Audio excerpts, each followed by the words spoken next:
നമസ്കാരം. മലയാളി വാർത്ത ഇൻസൈഡിലേക്ക് സ്വാഗതം. പിണറായി വിജയനെ CPI കൈവിട്ടു. ഇനി രാജമകൾക്ക് വേണ്ടി CPI സംസാരിക്കില്ല. പിണറായിയുമായി തെറ്റിയ സാഹചര്യത്തിൽ പ്രതിപക്ഷ നേതാവ് സ്ഥാനത്ത് നിന്ന് പിണറായിയെ മാറി നിൽക്കുന്നതാണ് ഉചിതമെന്ന് CPI തുറന്നു പറയും. ഒരവസരത്തിന് വേണ്ടി കാത്തിരിക്കുകയാണ് ബിനോയ് വിശ്വം. വളരെ പെട്ടെന്നാണ് കാര്യങ്ങൾ കീഴ്മേൽ മറിഞ്ഞത്. ഇതിന്റെ തുടക്കം ഇന്നലെ സംഭവിച്ചു. വീണയോ റിയാസോ കുരുങ്ങിയാൽ പിണറായി വിവരമറിയും. അതാണ് ബിനോയുടെ തീരുമാനം. മാസപ്പടി കേസിലെ ED അന്വേഷണം രാഷ്ട്രീയ പ്രേരിതമാണെന്ന് CPM വാദം CPI തള്ളി. ഇത് സംബന്ധിച്ച ചോദ്യത്തിന് രാഷ്ട്രീയം വേറെ ബിസിനസ് വേറെ എന്നാണ് CPI സംസ്ഥാന സെക്രട്ടറി ബിനോയ് വിശ്വം പ്രതികരിച്ചത്. ഇത്തരം കൊടുക്കൽ വാങ്ങലിലൊന്നും CPIക്ക് പങ്കില്ലെന്നും പാർട്ടിക്ക് ഇതിലൊന്നും താല്പര്യമില്ലെന്നും ബിനോയ് വിശ്വം പറഞ്ഞു. വിഷയത്തിൽ ലക്ഷങ്ങളുടെ ഹവാല ഇടപാട് നടന്നുവെന്ന് ED ഇന്നലെ വ്യക്തമാക്കിയിരുന്നു. പാർട്ടി നേതാക്കളുടെ പരിചയക്കാരെ വരെ ED വേട്ടയാടുകയാണെന്നും ഇത്തരം നീക്കത്തെ രാഷ്ട്രീയമായി നേരിടണമെന്നും CPM വ്യക്തമാക്കുമ്പോഴാണ് CPI വേറിട്ട നിലപാട് പ്രകടിപ്പിക്കുന്നത്. ഇത് പിണറായിയെ ലക്ഷ്യമിട്ട് തന്നെയാണ്. CMRL എക്സാലോജിക് കേസിൽ എൻഫോഴ്സ്മെന്റ് ഡയറക്ടറേറ്റ് അന്വേഷണം കേന്ദ്രീകരിക്കുന്നത് പിണറായി വിജയന്റെ മകൾ വീണയുടെ വീട്ടിൽ നിന്നും മുമ്പ് കണ്ടെത്തിയ പണം ഇടപാടുകളുടെ കയ്യെഴുത്ത് കണക്കുകളിലാണ്. ഏകദേശം 20 കോടി രൂപയുടെ ഇടപാടുകളാണ് ഈ രേഖയിലുള്ളത്. 3.49 ലക്ഷം UAE ദിർഹം ദുബായിലേക്ക് കൈമാറിയിട്ടുണ്ട്. ഹവാല ചാനലുകൾ വഴി പണം കൈമാറിയതിന്റെ സൂചന ലഭിച്ചതായും പണം കൈപ്പറ്റിയവരുടെ പേരുകൾ, കൈമാറിയ തുക, ചിലവഴിച്ച തുക തുടങ്ങിയ വിവരങ്ങൾ കയ്യെഴുത്ത് രേഖകളിലുണ്ടെന്നും ED വാർത്താക്കുറിപ്പിൽ ഇന്നലെ അറിയിച്ചിരുന്നു. ഇതിനെക്കുറിച്ചുള്ള പ്രതികരണമാണ് ബിനോയോട് ചോദിച്ചത്.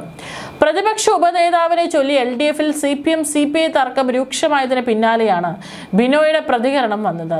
പ്രതിപക്ഷ ഉപനേതാവ് ആരാണെന്നത് സംബന്ധിച്ച് സ്പീക്കർക്ക് താൻ ഒരു കത്ത് കൊടുക്കേണ്ട താമസമേ ഉള്ളൂവെന്നും പ്രതിപക്ഷ നേതാവ് പിണറായി വിജയൻ പറഞ്ഞതാണ് CPI ചൊടിപ്പിച്ചത്.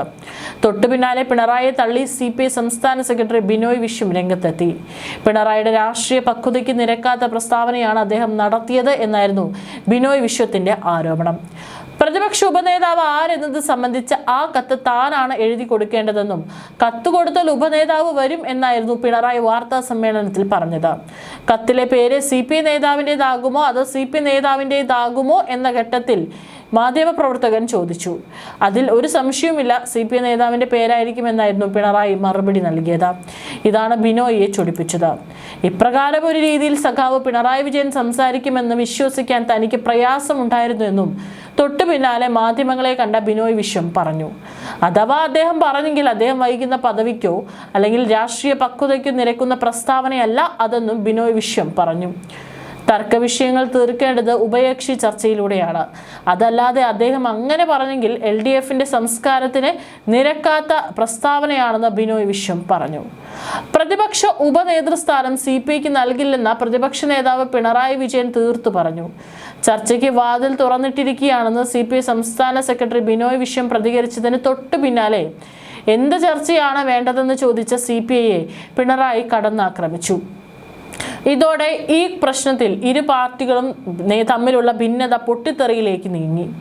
ഉപനേതൃസ്ഥാനം കിട്ടിയേ തീരുമെന്ന വ്യാഴാഴ്ച വ്യക്തമാക്കിയ CPI ജനറൽ സെക്രട്ടറി D രാജയ്ക്കുള്ള മറുപടി കൂടിയാണ് പിണറായി നൽകിയത്. ഡൽഹിയിൽ CPI നേതൃയോഗങ്ങൾ നടക്കുമ്പോഴാണ് LDFലെ അവരുടെ പ്രധാന ആവശ്യം തള്ളുകയും അതിനായുള്ള സമ്മർദ്ദത്തോടുള്ള അമർഷം പിണറായി പ്രകടിപ്പിക്കുകയും ചെയ്തത്. CPMനുണ്ടായ തിരിച്ചടി പ്രയോജനപ്പെടുത്താൻ വേണ്ടി നടത്തുന്ന വില കുറഞ്ഞ നീക്കമാണിതെന്ന പാർട്ടിക്കുള്ളിൽ അമർഷമാണ് പിണറായിയുടെ വാക്കുകളിലൂടെ പുറത്തു വന്നത്.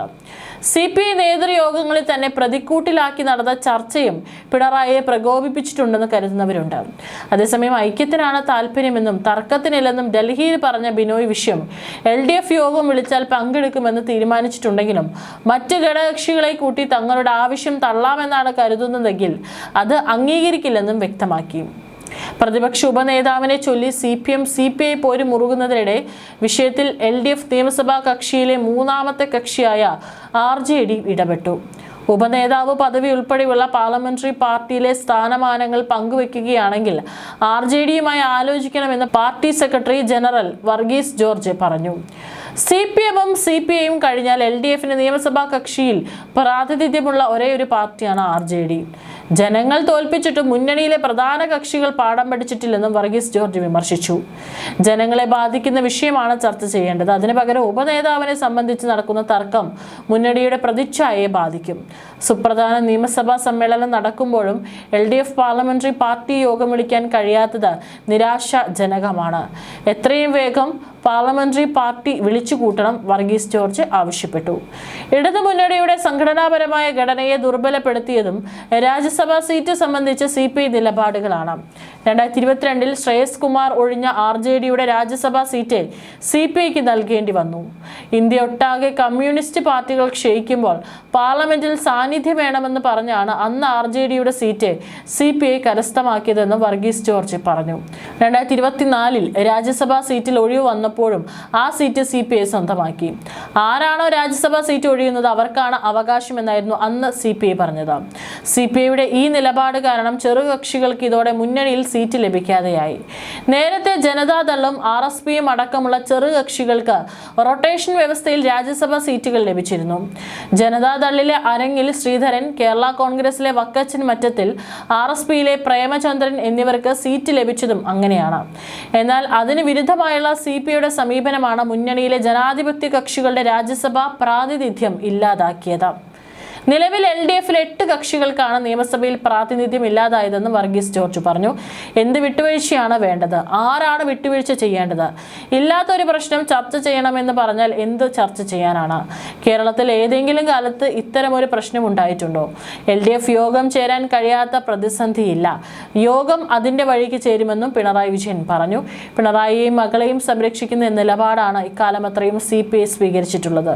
എന്നാൽ പ്രതിപക്ഷ ഉപനേതാവ് സ്ഥാനം ഇരു പാർട്ടികളെയും തമ്മിൽ തെറ്റിച്ചു. പിണറായിയുടെ മകൾക്കെതിരെ ബിനോയ് വിശ്വം നിലപാട് ശക്തമാക്കിയതാണ് ഇരുവരെയും ഇരുകരകളിൽ നിർത്തിയത്. മുമ്പ് CPIക്കെതിരെ CPM രംഗത്ത് വന്നിരുന്നു. ഇത്രയും വലിയൊരു പ്രതിസന്ധി പിണറായി വിജയൻ പ്രതീക്ഷിച്ചിട്ടുണ്ടാവില്ല. ഉറ്റവർ പോലും കൈവിട്ടു. എന്തിന് ഇത്രയും കാലം ചങ്കായി ചേർന്ന് നിന്ന് MP സ്ഥാനം കരസ്ഥമാക്കിയ ജോൺ ബ്രിട്ടാസ് പോലും കൈവിട്ടു. വീണയെ ED അറസ്റ്റ് ചെയ്താൽ CPM മിണ്ടില്ല. നിയമത്തിന്റെ വഴിക്ക് പോകട്ടെ എന്ന് CPM പറയും. ബിനീഷ് കോടിയേരിക്ക് നൽകിയ പിന്തുണയിൽ നിന്നും ഒരു ഇഞ്ച് പോലും കൂടുതൽ വേണ്ട വീണയുടെ കാര്യത്തിലെന്നാണ് CPMന്റെയും CPIയുടെയും തീരുമാനം. CMRL എക്സാലോജിക് മാസപ്പടി കേസിൽ വീണ വിജയനെ ED കുരുക്കാൻ ഒരുങ്ങുമ്പോൾ പാർട്ടി പ്രതിരോധത്തിനില്ലെന്ന് തീരുമാനിച്ചത് കഴിഞ്ഞ ദിവസമാണ്. വീണയുടെ കാര്യം അവർ തന്നെ നോക്കട്ടെ എന്ന നിലപാടിലാണ് CPM കടക്കുന്നത്. മുമ്പ് ED റെയ്ഡിന് എത്തിയപ്പോൾ പിണറായി വിജയനെ ചോദ്യം ചെയ്യുന്നു എന്ന വാർത്ത നൽകി പ്രതിരോധം തീർത്ത CPM പുതിയ സാഹചര്യത്തിൽ വീണയെ കൈവിടുകയാണ്. വീണയെ കൈവിടുന്നു എന്ന് വ്യക്തമാക്കുന്നതാണ് പുറത്തുവന്ന നേതാക്കളുടെ പ്രതികരണങ്ങൾ. വീണയുടെ കാര്യത്തിൽ നിയമത്തിന്റെ വഴിക്ക് പോകട്ടെ എന്നായിരുന്നു CPM രാജ്യസഭ MP ജോൺ ബ്രിട്ടാസ് മുമ്പ് പ്രതികരിച്ചത്. SFIയോടക്കം വിവരങ്ങൾ വീണ ധരിപ്പിച്ചതാണെന്ന് പറഞ്ഞ ജോൺ ബ്രിട്ടാസ് CMRL നൽകിയ രാഷ്ട്രീയ സംഭാവനകളിലും അന്വേഷണം വേണമെന്ന് ആവശ്യപ്പെട്ടു. ഈ മന്ത്രിസഭയിൽ 2 പേർ പണം കൈപ്പറ്റിയെന്ന് സമ്മതിച്ചതാണ്. അത് വെച്ച് നോക്കുമ്പോൾ വീണ വാങ്ങിയെന്ന് പറയുന്നത് എത്രയോ ചെറിയ തുകയാണ്. ആ പണം രേഖാമൂലം തെരഞ്ഞെടുപ്പ് കമ്മീഷനെ അറിയിച്ചിട്ടുണ്ട് എന്ന് വ്യക്തമാക്കണമെന്നും ജോൺ ബ്രിട്ടാസ് ആവശ്യപ്പെട്ടു. ജോൺ ബ്രിട്ടാസ് ആണ് വീണയുടെ കാര്യത്തിൽ ഡൽഹിയിൽ ചരട് വലിച്ചിരുന്നത്.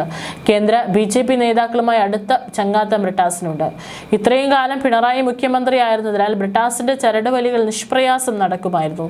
എന്നാൽ പിണറായി മുഖ്യമന്ത്രി സ്ഥാനത്ത് നിന്നും ഔട്ടാവുകയും പാർട്ടിയിൽ പിടുത്തം വിടുകയും ചെയ്തതോടെ ജോൺ ബ്രിട്ടാസ് പിണറായിയെ കൈവിടുകയായിരുന്നു.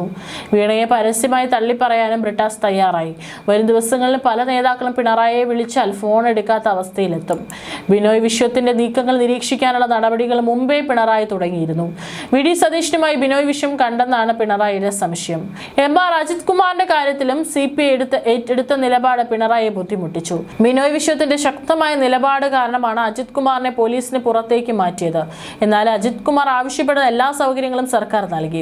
മുഖ്യമന്ത്രിയുടെ ഓഫീസിൽ നിന്നുള്ള നിർദ്ദേശങ്ങൾ സഹപ്രവർത്തകർക്ക് കൈമാറിയത് അജിത് കുമാറാണ്. മുഖ്യമന്ത്രിയുടെ പൊളിറ്റിക്കൽ സെക്രട്ടറിയും അജിത് കുമാറും തമ്മിൽ അത്രയേറെ അടുപ്പമുണ്ടായിരുന്നു. അജിത് കുമാറിനെ പോലീസിൽ മടക്കി കൊണ്ടുവരണമെന്ന ആവശ്യവും പൊളിറ്റിക്കൽ സെക്രട്ടറിയുടേതായിരുന്നു. ആകെയുള്ള തടസ്സം CPI മാത്രമായിരുന്നു. അത് മറികടക്കാൻ മുഖ്യമന്ത്രി കഴിയും വിധമൊക്കെ ശ്രമിച്ചതാണ്. എന്നാൽ നടന്നില്ല. ഇതിൽ പിണറായിക്ക് ബിനോയോട് വിരോധമുണ്ട്. PM ശ്രീയിലെ CPM പിന്മാറ്റം ഇടത് രാഷ്ട്രീയത്തിന്റെ വിജയമാണെന്ന് CPI സംസ്ഥാന സെക്രട്ടറി പ്രതികരിച്ചതിൽ CPMന് അതൃപ്തി ഉണ്ടായിരുന്നു. മന്ത്രിയായിരുന്ന വി ശിവൻകുട്ടി ബിനോയിയെ സംബന്ധിച്ച് നടത്തിയ പ്രസ്താവന പാർട്ടി നേതൃത്വത്തിന്റെ വികാരമാണ്. PM ശ്രീ കേരളത്തിൽ നിർത്തിവെക്കാൻ മന്ത്രിസഭ തീരുമാനിച്ചപ്പോഴും അതിന്റെ അടിസ്ഥാനത്തിൽ കേന്ദ്രത്തിന് കത്തയച്ചപ്പോഴും ഇത് LDFന്റെയും അതിന്റെ രാഷ്ട്രീയത്തിന്റെയും വിജയമാണെന്നാണ് ബിനോയ് പ്രതികരിച്ചത്. CPMനെ തിരുത്തുന്നതാണോ ഇടത് രാഷ്ട്രീയത്തിൽ വിജയമെന്ന അമർഷമാണ് ഇത് CPMൽ സൃഷ്ടിച്ചത്. ബിനോയുടെ പ്രസ്താവന CPI വാർത്താക്കുറിപ്പായി ഇറക്കുകയും CPI മുഖപത്രം പ്രാധാന്യത്തോടെ പ്രസിദ്ധീകരിക്കുകയും ചെയ്തു. CPIയുടെ നിലപാടിൽ വൻ അമർഷമാണ് പിണറായിക്കും മുൻ മന്ത്രി വി ശിവൻകുട്ടിക്കും ഉണ്ടായിരുന്നത്. ശിവൻകുട്ടി വായിച്ചത് പിണറായിയുടെ മനസ്സാണ്. കാലത്തിന്റെ പിൻഗാമിയായി എത്തിയ ബിനോയ് തുടക്കത്തിൽ പിണറായിയുമായി സമസരപ്പെടുന്ന നിലപാടാണ് സ്വീകരിച്ചത്. എന്നാൽ വളരെ പെട്ടെന്ന് ബിനോയ് തൽസ്വരൂപം കാണിച്ചു. ബിനോയ് വിശ്വത്തെ ദുർബലനായ ഒരു നേതാവായാണ് CPM കണ്ടിരുന്നത്. ഇതോടെ CPMന്റെ സ്വഭാവം മാറി. വെളിയം ഭാർഗവനെയോ കാനം രാജേന്ദ്രനെയോ പോലെ ശക്തമായ നിലപാട് സ്വീകരിക്കാനോ പിണറായിയെ പോലെ ഒരു നേതാവിനോട് ഏറ്റുമുട്ടാനോ സാധിക്കുന്ന ഒരു നേതാവല്ല CPI സംസ്ഥാന സെക്രട്ടറി ബിനോയ് വിശ്വം എന്ന ധാരണ മാറ്റി എഴുതുന്നത് കൂടിയായി PM ശ്രീ വിഷയത്തിൽ CPI നേടിയിരിക്കുന്ന ഈ മേൽക്കൈ എന്നതാണ് ചർച്ച. ഏതായാലും CPI ഉയർത്തിയ രാഷ്ട്രീയത്തിനുള്ളിൽ വ്യക്തതയായിരുന്നു പ്രധാന കാരണം. ഇതിനിടെ CPIയുടെ വകുപ്പുകളെ കുഴപ്പത്തിലാക്കാൻ CPM നോക്കി. കൃഷി വകുപ്പിൽ അടക്കം ഫണ്ട് വാങ്ങിയ വാർത്ത പുറത്തു വന്നത് CPIയെ പ്രതിരോധത്തിലാക്കുമെന്ന കണക്കുകൂട്ടലും പിഴച്ചു. തീവ്ര ഹിന്ദുത്വ രാഷ്ട്രീയത്തെ ചെറുക്കുകയും എന്ന പ്രഖ്യാപിത നിലപാടിൽ ഉറച്ചു നിന്നുകൊണ്ട് CPMന്റെ ഇടത് രാഷ്ട്രീയത്തിൽ നിന്നുള്ള വ്യതിയാനവും ചൂണ്ടിക്കാട്ടുകയായിരുന്നു അവർ. അതുകൊണ്ട് തന്നെ ബിനോയ് വിശ്വം അടക്കമുള്ളവർ ഉന്നയിച്ച രാഷ്ട്രീയ പ്രതികരണങ്ങൾക്ക് അതേ ഭാഷയിൽ മറുപടി കഴിയാൻ CPI നേതാക്കൾക്ക് കഴിഞ്ഞില്ല. പറഞ്ഞ മറുപടികളാകട്ടെ അവരുടെ ആശയപരമായ ദൗർബല്യങ്ങൾ പ്രകടമാക്കുമായിരുന്നു. PM ശ്രീ പദ്ധതിയിൽ CPIയുടെ എതിർപ്പിനെ പറ്റിയുള്ള ചോദ്യത്തിന് എന്ത് CPI എന്നായിരുന്നു CPM സംസ്ഥാന സെക്രട്ടറി MV ഗോവിന്ദന്റെ ചോദ്യം. CPIയും അവഗണിച്ച് മാറ്റി നിർത്തുക എന്ന മുൻകാല തന്ത്രം തന്നെയായിരുന്നു MV ഗോവിന്ദൻ പയറ്റിയത്. അത് വില പോയില്ല. ബിനോയ് വിഷയത്തിന് MA ബേബിയുടെ പിന്തുണയുണ്ടെന്ന സംശയം പിണറായിക്ക് മുമ്പേയുണ്ട്. ബേബിയെ പോലെ ബുദ്ധിജീവിയാണ് ബിനോയ് വിശ്വം. ബേബിക്കും പിണറായിയുടെ നിലപാടിനോട് വിയോജിപ്പുണ്ട്. സംസ്ഥാന കാര്യങ്ങളിൽ ബേബിയെ തൊടുവിക്കാൻ പിണറായി അനുവദിക്കില്ല. ഇത്രയും കാലം കേരളത്തിൽ ഒതുങ്ങി നിന്ന CPI തർക്കം തദ്ദേശ തെരഞ്ഞെടുപ്പിലെ നാണം കെട്ട തോൽവിയോടെ ദേശീയ തലത്തിലേക്ക് വഴിമാറി. ബിനോയ് വിഷയത്തിൽ ഒതുങ്ങി നിന്ന പരാതികൾ ഇപ്പോൾ ദേശീയ തലത്തിലാണ് കൈകാര്യം ചെയ്തത്. CPIക്കാരെ തോൽപ്പിച്ചത് CPMകാരാണെന്ന് ദേശീയ നേതൃത്വം പറഞ്ഞു. തെരഞ്ഞെടുപ്പ് ഫലത്തിന് പിന്നാലെ ഡൽഹിയിലെത്തിയ ബിനോയ് വിശ്വം കേരളത്തിൽ നടന്ന കുതികാൽ വെട്ടിന്റെ യഥാർത്ഥ ചിത്രം ദേശീയ നേതൃത്വത്തെ ധരിപ്പിച്ചു. അവർ പുതിയ സംഭവങ്ങൾ അതീവ ഗൗരവമായാണ് എടുത്തിരിക്കുന്നത്. അതുകൊണ്ടാണ് പിണറായി വിജയനുമായി സംസാരിക്കാതെ ദേശീയ നേതൃത്വവുമായി മാത്രം ദേശീയ നേതാക്കൾ സംസാരിച്ചത്. പരാജയത്തിലേക്ക് നയിച്ച സാഹചര്യവും സംഘടനാപരമായ വീഴ്ചകളും സംയുക്തമായി അന്വേഷിക്കണമെന്നാണ് CPIയുടെ ആവശ്യം. കഴിഞ്ഞ ലോക്സഭാ തെരഞ്ഞെടുപ്പ് ദിവസം രാവിലെ സുരേഷ് ഗോപി ഉൾപ്പെടെയുള്ള BJP നേതാക്കൾ മികച്ച സ്ഥാനാർത്ഥികളാണെന്ന് EP ജയരാജൻ പ്രഖ്യാപിച്ചതാണ് അന്നത്തെ തോൽവിക്ക് പ്രധാന കാരണമെന്ന് CPI പറയുന്നു. പ്രകാശ് ജാവേദ്കറുമായുള്ള കൂടിക്കാഴ്ച ജയരാജൻ തുറന്ന് സമ്മതിച്ചതോടെ തോൽവിയുടെ ആക്കം കൂട്ടി. ഇതെല്ലാം BJPക്ക് വോട്ട് ചെയ്യാൻ വോട്ടർമാരെ പ്രേരിപ്പിച്ചു. ഒത്തുകളിയെക്കുറിച്ച് മുമ്പ് തന്നെ തങ്ങൾ CPI നേതൃത്വത്തെ അറിയിച്ചതാണ്. എന്നാൽ CPM BJP ഒത്തുകളി ഇല്ലെന്ന് നേതാക്കൾ ഉറച്ച നിലപാടെടുത്തു. പിണറായിയുടെ വാക്കുകൾ വിശ്വസിച്ച് തങ്ങളെ CPM ചതിച്ചു എന്നാണ് CPI നേതാക്കൾ പറയുന്നത്. ഇത്തരം ആരോപണങ്ങൾ കനക്കുകയാണ്. ഇതിന്റെ ബാക്കിയാണ് വീണയുടെ കാര്യത്തിൽ സംഭവിച്ചുകൊണ്ടിരിക്കുന്നത്.